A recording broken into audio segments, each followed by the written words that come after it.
Look class, look at the board. তোমাদের জন্য কয়েকটা ফ্রেজাল ভার্ব আমি নোট ডাউন করে রেখেছি, আজকে তোমাদের সঙ্গেই ওগুলো সলভ করবো, ঠিক আছে? চলো। We should understand our problem too. এই আন্ডারস্ট্যান্ড মানে হচ্ছে বোঝা। We must not tolerate their misbehaviour. আমরা নিশ্চয়ই তাদের মিসবিহেভিয়ারটা মানে খারাপ ব্যবহারটা টলারেট করবো না, সহ্য করবো না। Doctor Saha has published a book. Doctor Saha একটা বই পাবলিশ করেছিল মানে প্রকাশ করেছিল, ঠিক আছে? এখানে কয়েকটা ফ্রেজাল ভার্ব দিয়েছে, দেখো। বেয়ার উইথ মানে সহ্য করা, কাম বাই মানে টু গেট অর অ্যাকোয়ার, আচ্ছা।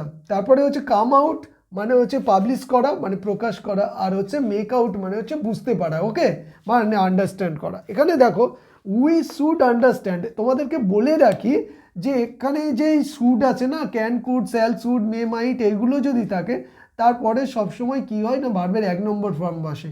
সো এখানেও আমরা কি করব, 1 নম্বর ফর্মটা বসাবো, তাহলে মেক আউটটা বসবে।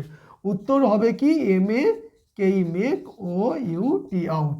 তাহলে এটার উত্তর হয়ে গেল।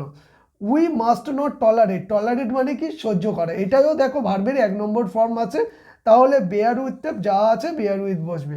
আমরা লিখবো কি BEAR, bear with, WITH, with, এটাও হয়ে গেল।